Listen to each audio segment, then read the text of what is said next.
आगे बढ़ते हुए इस वक्त की बड़ी खबर आपको बता दें, साहिल सड़क हादसे में 2 नए वीडियोस अब सामने आए हैं। इस पूरे मामले में कार्रवाई आगे बढ़ रही है। इसके तहत एक्सीडेंट के बाद नाबालिग आरोपी भागता दिखा। ये बड़ी जानकारी। वीडियो में आरोपी के साथ उसकी बहन भी नजर आ रही है। तो एक और वीडियो सामने आया, भागते वक्त आरोपी से लोगों की बहस भी हुई थी, यानी कि जो लोग वहां पर मौजूद थे। तेज रफ्तार वीडियो में साफ नजर आ रही है आरोपी की गाड़ी की।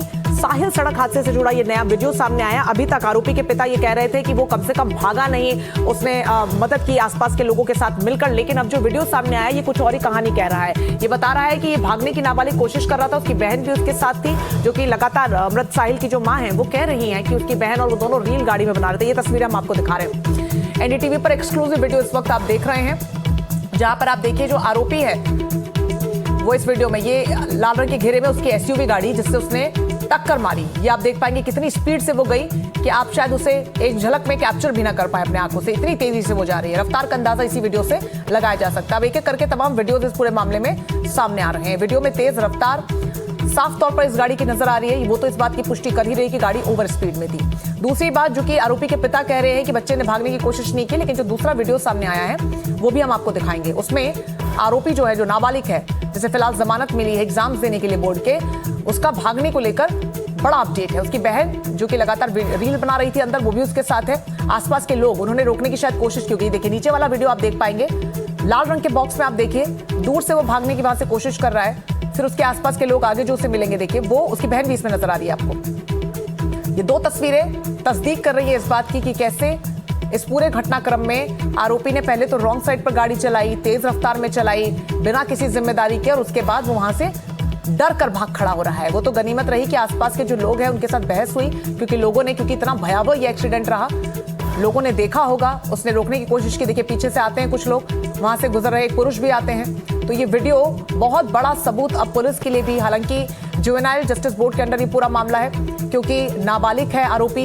हालांकि इस पूरे मामले में पिता से जब बातचीत की गई, एनडीटीवी के संवाददाता ने जब पिता से बातचीत की तो उनका कहना था कि कम से कम बच्चे ने उनके भागने की कोशिश नहीं की है, गलती वो स्वीकार कर रहे हैं, शर्मिंदा है। लेकिन बहुत सोचने पर मजबूर करती हैं ये तस्वीरें कि एक माँ की पूरी दुनिया उजड़ गई है।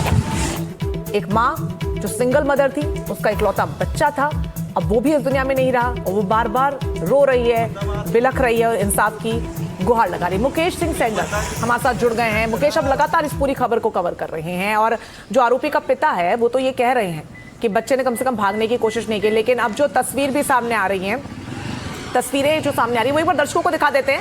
और उसके पास बाइक वाला जाएगा, कोई मतलब नहीं बनता है भाई। इतनी स्पीड में गाड़ी, इधर आजा, इधर आजा, इधर आजा, इधर आजा भाई, इतनी स्पीड में गाड़ी नहीं। हाँ, बंदा मर गया है, बंदा मर गया।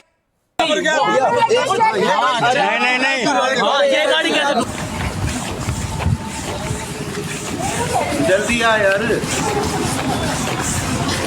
अरे ले बंदा मार के, ये बंदा किसने एक्सीडेंट करा है आप सही गाड़ी पे आप।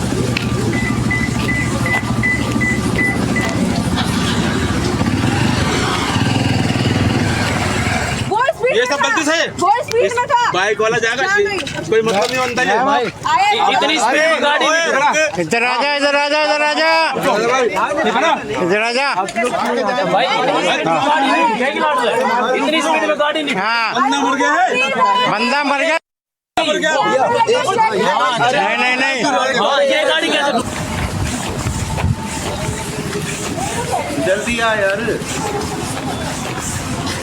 अरे ले बंदा मार के।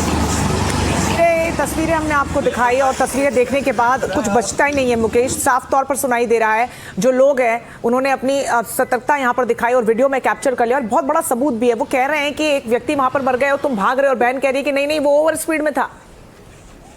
जल्दी आ यार। देखिए बिल्कुल एनडीटीवी के पास 3 वीडियोस हैं जो ये साबित करते हैं कि किस तरह से आरोपी दुर्घटना के बाद जो स्पॉट है वहां से भागने की कोशिश कर रहा है, जबकि जो आरोपी के पिता हैं वो दावा कर रहे थे कि उनके बच्चे वहीं पर खड़े हुए थे और लगातार वो संपर्क में थे और उन्होंने अपने बच्चों से कहा था कि जो लड़का घायल पड़ा है उसको तुरंत अस्पताल ले जाएं और हमारे बच्चे लड़के को अस्पताल लेकर गए थे। लेकिन ये जो वीडियो हैं ये यहाँ पर दिखाते हैं कि दुर्घटना के बाद जो आरोपी और उसकी बहन है उसकी बॉडी लैंग्वेज क्या है। उसकी बॉडी लैंग्वेज ये है कि वो बिल्कुल भी घबराए हुए नहीं है, बल्कि जिन लोगों ने उनको रोका, जिन लोगों ने उनको वहां पर कंसल्ट किया, वो उनसे झगड़ा कर रहे हैं कि नहीं गलती इसकी है, ये बहुत स्पीड में आ रहा था, जबकि लोग कह रहे हैं कि आपकी स्पीड बहुत ज्यादा थी। तो ये वीडियो दिखाता है कि किस तरह से घटना भी आरोपी और उसकी भाई बहन बेखौफ थे, बड़े आराम से लोगों से बातचीत कर रहे थे और इवन जिन लोगों ने इनको रोका उन लोगों से नाराज भी हो रहे थे। दूसरा वीडियो है जिसमें दिखता है कि गाड़ी किस तरह से स्पीड से वहां से निकलती है। ये वीडियो दुर्घटना के पहले का है और ये दिखाता है कि जो स्कॉर्पियो की स्पीड थी वो ज्यादा थी, क्योंकि वीडियो में गाड़ी बहुत ही स्पीड से निकलते हुए दिखाई दे रही है। एक तीसरा वीडियो है जिसमें दोनों भाई बहन एक साथ भागने की कोशिश करते हैं और कोई लोहार है साथ जिसने काला कोट पहना हुआ है, वो उनको रास्ते में रोकता है, उसके बाद ये लोग वापस होते हैं। तो ये जो सारी घटनाक्रम है, ये सारे वीडियोज हैं, ये दिखाते हैं कि कहीं पर भी आरोपियों के मन में इस पूरी घटना के बाद कोई खौफ नहीं था, जबकि उनके सामने ही साहिल पड़ा हुआ था घायल अवस्था में और वो उसकी जो बाइक थी उसके परखच्चे उड़े हुए दिखाई दे रहे हैं। बाइक के बाद एक कैब खड़ी है, कैब भी पूरी तरह डैमेज हो चुकी है। उसके बाद भी जो आरोपी है वो लगातार फोन कर रहा है, उसे कोई परवाह नहीं है कि नीचे कौन पड़ा हुआ है और उसको तुरंत अस्पताल पहुंचाया जाए। तो कुल मिलाकर ये वीडियो आरोपी के पिता के दावों को गलत साबित करते हैं कि उनके बेटे ने घटना के बाद मदद की, घायल को अस्पताल पहुंचाया और इस तरह की जो बातें हैं वो सारी बातें पिता की झूठी साबित होती हैं। जी बिल्कुल मुकेश, मैं एक मां नहीं हूं लेकिन एक मां के दर्द को मैं इस वक्त बखूबी समझ पा रही हूं कि जब वो बयां भी कर रही थी अपने दुख को कि कैसे उनकी पूरी दुनिया उजड़ गई। ऐसे में जब ये तस्वीरें सामने आई और इस वक्त मैं जब इन तस्वीरों को भी देख रही हूँ, एक्सक्लूसिवली एनडीटीवी दिखा रहा है, तो इस पूरे मामले में जिस तरीके से वीडियोस सामने आ रहे हैं और जब ये सब कुछ देखने सुनने को मिल रहा है तो बहुत ज्यादा दुख हो रहा है। आप एक बार फिर से सुनिए कैसे ये बेशर्मी से भाग रहे हैं एक्सीडेंट करने के बाद। ये सब गलती से स्पीड में था, बाइक वाला जाएगा, कोई मतलब नहीं बनता है। इतनी स्पीड में गाड़ी इधर आजा, इधर आजा, इधर आजा, इधर आजा। इतनी स्पीड में गाड़ी नहीं। हाँ, बंदा मर गया है, बंदा मर गया। नहीं नहीं नहीं, ये गाड़ी कैसे? जल्दी आ यार, अरे ले बंदा मार के,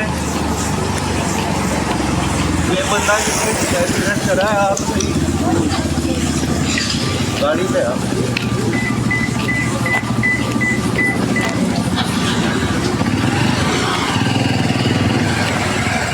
ये सब गलती से स्पीड में था, बाइक वाला जाएगा, कोई मतलब नहीं बनता है। इतनी स्पीड में गाड़ी इधर आजा, इधर आजा, इधर आजा, इधर आजा। इतनी स्पीड में गाड़ी नहीं। हाँ, बंदा मर गया है, बंदा मर गया। नहीं नहीं नहीं, ये गाड़ी कैसे? जल्दी आ यार, अरे ले बंदा मार के। तो ये बार बार हम आपको इसलिए सुना और दिखा रहे हैं, एक तो ये बहुत महत्वपूर्ण वीडियो है इस पूरे केस में, और दूसरा आप ये देखिए कि आप अपने बच्चों को क्या सिखा रहे हैं। एक तो कानून नियम कायदों को ताक पर रखते हैं ये नाबालिग बच्चे, और दूसरा कि जब कुछ ऐसा हो जाता है तो आपने माता पिता होने के नाते क्या समझाया, क्या सिखाया कि किसी की मदद मत कीजिए, वहां से भागिए बेशर्मी से। मुकेश, अब जब ये वीडियो सामने आया है तो क्या पुलिस की कार्रवाई इसके आधार पर अब और सख्त होगी? देखिए, बिल्कुल जो पुलिस है वो इस पूरे मामले की जांच में लगी हुई है और जिस तरह यह हादसा हुआ है उसकी एक रिपोर्ट तैयार होती है, जिसको टेक्निकल रिपोर्ट, जो एक्सीडेंट की टेक्निकल रिपोर्ट होती है, और ये रिपोर्ट जो है इसमें कई सारे फॉरेंसिक एक्सपर्ट भी शामिल होते हैं और जो टेक्निकल लोग हैं वो इसमें शामिल होते हैं। वो रिपोर्ट तैयार करते हैं कि दुर्घटना के समय गाड़ी की स्पीड क्या रही होगी, ब्रेक का इस्तेमाल हुआ, जो एक्सीलेटर है वो कितना दबाया गया। तो ये सारी जो जांच है वो जो पुलिस है वो करती है और फिर एक रिपोर्ट तैयार होती है जिसके बेसिस पर यह साबित होता है कि दुर्घटना आखिर कैसे हुई होगी। तो पुलिस लगातार जांच कर रही है और पुलिस के मुताबिक जो इस गाड़ी के पहले 13 चालान हुए हैं वो भी जांच के दायरे में है कि आखिर वो चालान क्या इसी बेटा जब गाड़ी ड्राइव कर रहा था, क्या ये चालान उस समय के हैं या फिर गाड़ी कोई और ड्राइव कर रहा था? क्योंकि अगर लगातार बार बार चालान ओवर स्पीड के हो रहे हैं तो इसमें अगर बेटा ड्राइव कर रहा है तो वो सीरियल ऑफेंडर है। वो लगातार दिल्ली की सड़कों पर गाड़ी को दौड़ा रहा है, हाई स्पीड में दौड़ा रहा है और उसके खिलाफ पिता की तरफ से ना तो कोई कार्रवाई हुई और ना ही पिता ने उसको समझाया। तो ये जो है, मैंने भी कल जो पिता है आरोपी का उससे बात की थी कि ऐसा तो नहीं होगा कि जो आपका बेटा है वो पहली बार गाड़ी में बैठा और पहली बार टक्कर मार दी, वो पहले से भी गाड़ी चला रहा होगा, क्योंकि वो कह रहे थे कि उनको जानकारी नहीं है कि उनका बेटा कार ड्राइव कर लेता है। लेकिन जब मैंने उससे पूछा कि अगर ऐसा है तो आपके बेटे ने कहीं तो गाड़ी सीखी होगी, थोड़ी तो जानकारी होगी, तो इसका वो जवाब ठीक से नहीं दे पाया। उनका कहना था कि हमारी गाड़ी कॉमर्शियल है, हमारे बहुत सारे ड्राइवर गाड़ी चलाते हैं, अब ये चालान कैसे हुए हैं ये तो उनको पता नहीं है। लेकिन जो पूरी बातचीत है उसमें यह बात जरूर है कि बहुत सारे जो फैक्ट्स हैं वो छिपाए जा रहे हैं। पिता भले ही इस पूरे दुर्घटना को लेकर अफसोस जता रहे हों, माफी मांग रहे हों, लेकिन कहीं ना कहीं वो अपने बेटे को बचा रहे हैं, खुद को बचा रहे हैं, क्योंकि उनका नाम भी अब चार्जशीट में शामिल होने वाला है, उनका नाम भी अब पुलिस की जांच के दायरे में है। तो पिता और बेटा दोनों मुश्किल में हैं और जब पुलिस इस पूरे मामले की जांच को आगे बढ़ाते हुए एक टेक्निकल रिपोर्ट तैयार करेगी जिसमें यह साबित होगा कि हादसा कैसे हुआ और ये रिपोर्ट जब कोर्ट में जाएगी तो निश्चित तौर पर बेटे के साथ साथ पिता पर भी सख्त कार्रवाई होना तय है। कोर्ट इस पूरे मामले को बहुत गंभीरता से ले रहा है और यही वजह है कि जो जुवेनाइल जस्टिस बोर्ड है उसने तुरंत नाबालिग को जमानत नहीं दी, क्योंकि जो सेक्शन होता है 304A का, उसमें आमतौर पर कोर्ट बेल दे देता है, लेकिन इस केस में कोर्ट ने नाबालिग को बेल नहीं दी बल्कि उसको बाल सुधार गृह भेज दिया। और अब जब उसको रिलीफ मिला है, एक इंटरिम रिलीफ दिया गया है जिसमें उससे कहा गया है कि 5 मार्च तक जब तक उसका एग्जाम है तब तक वो जेल से बाहर रहेगा और 5 मार्च के बाद जब उसके एग्जाम खत्म हो जाएंगे तो 7 मार्च को उसको बाल सुधार गृह में सरेंडर करना होगा। पूरे मामले को लेकर सख्त है और पुलिस भी लगातार इस पूरे हालात पर नजर बनाए। बिल्कुल मुकेश, आप नजर बनाए रखिएगा। बहुत शुक्रिया आपका तमाम जानकारी के लिए। तो ये खबर देखिए हमारे लिए सिर्फ एक खबर नहीं है, एनडीटीवी अपनी जिम्मेदारी को समझता है और हर एक वीडियो तो हम पहुंचा ही रहे, लेकिन इसके पीछे की और इसकी एक दूसरी तस्वीर है। वो कहते हैं कि every coin has a two side. तो ये जो दूसरी तस्वीर है वो माता पिताओं के लिए है कि वो अपने बच्चों को बचपन से कुछ ऐसा सिखाएं कि कम से कम अगर कुछ ऐसी गलती हो भी जाए तो उसकी जिम्मेदारी लें। हो सकता है कि वक्त रहते अगर इस नाबालिग आरोपी ने साहिल को अस्पताल पहुंचाया होता तो एक मां की कोक आज सुनी नहीं होती। ये बहुत गंभीर मामला है।